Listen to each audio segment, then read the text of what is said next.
আসসালামু আলাইকুম। আমি doctor Rahat Afza Chowdhury, consultant option gynae, BRB hospital. আমি আজকে এসেছি আপনাদের সাথে গর্ভাবস্থায় প্রথম 3 মাসে যে সমস্যাগুলো আমাদের মারা ফেস করেন সেটা নিয়ে আলোচনা করতে। গর্ভাবস্থায় প্রথম 3 মাস এই সময়টি একজন মায়ের জন্য অনেক গুরুত্বপূর্ণ, কারণ কিছু শারীরিক পরিবর্তন এই সময় একজন মা অনুভব করেন এবং সেই সময় তাকে মেন্টাল সাপোর্ট দেওয়া পরিবারের সকল সদস্যদের জন্য অত্যন্ত গুরুত্বপূর্ণ।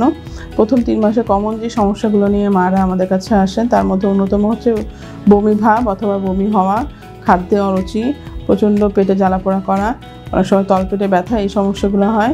এবং দেখা যাচ্ছে মারা কমপ্লেন করছেন যে কিছুই খেতে পারছেন না এবং অতিরিক্ত দুর্বলতা, এই সমস্যাটিও থাকে। সেক্ষেত্রে উনি কী করবেন? উনি যদি বারবারই ঘুম থেকে ওঠার পরে বমি ভাব এই ধরনের সমস্যা ফেস করেন, তাহলে উনি প্রথমে সকালবেলা উঠে খালি মুখে ব্রাশ না করার আগেই শুকনো বিস্কিট বা মুড়ি এগুলো অল্প করে খেতে পারেন। এরপরে মেইন ব্রেকফাস্টটা করবেন, কিন্তু একবারে বেশি খাওয়া খাবেন না। উনি অল্প অল্প করে 3 ঘন্টা বা 4 ঘন্টা পর পর বারবার খাবেন, কিন্তু পরিমাণে বেশি খাওয়া যাবে না। আর যদি মনে হয় যে বমি হবে, তাহলে বমির ওষুধটাও আমরা যেটা অবস্ট্রিকশনের প্রেসক্রাইব করে থাকি এবং গর্ভকালীন সময় সেফ, সেটা উনি খেতে পারবেন।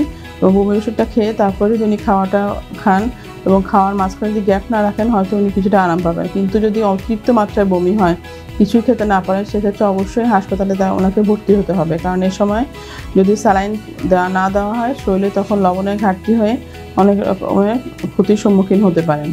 দ্বিতীয় আরেকটি সমস্যা মারা কমপ্লেন করেন, হঠাৎ করে স্পটিং হয়, পারভাজিনাল স্পটিং, এটাকে আমরা বলি থ্রেটেন অ্যাবর্শন। এরকম যদি দেখা যায় ব্লিডিং যদি সামান্য হয়, হয়তো উনি রেস্ট দিতে পারেন, সেক্ষেত্রে ডাক্তারের পরামর্শ নেবেন, কিন্তু ওনাকে কোনো ভারী কাজ করা যাবে না এবং পর্যাপ্ত বিশ্রাম নিতে হবে। কারণ এই ব্লিডিংটি যদি বেশি মাত্রায় হয়, তখন গর্ভস্থ সন্তানটি ঝুঁকির মধ্যে পড়তে পারে। এই জন্য আমরা আপনাকে অবশ্যই অ্যাডভাইস দিব যে আপনি যখনই দেখবেন যে কোনো স্পটিং হচ্ছে বা তলপেটে ব্যথা হচ্ছে, আপনি অবশ্যই একজন অবস্ট্রিশিয়ানের পরামর্শ নেবেন, কারণ এর হচ্ছে চিকিৎসা বেড রেস্ট এবং সাথে আরও কিছু হরমোনাল সাপোর্ট দিয়ে রাখা হয় এবং প্রয়োজন হলে হয়তো আল্ট্রাসাউন্ড করে গর্ভস্থ সন্তান ঠিক আছে কিনা সেটিও দেখতে হবে।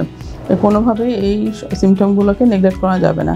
এক্ষেত্রে আমি আশা করি গর্ভবতী মাদেরকে তাদের পরিবারের সদস্যরা সকলেই সহায়তা করবেন। ধন্যবাদ।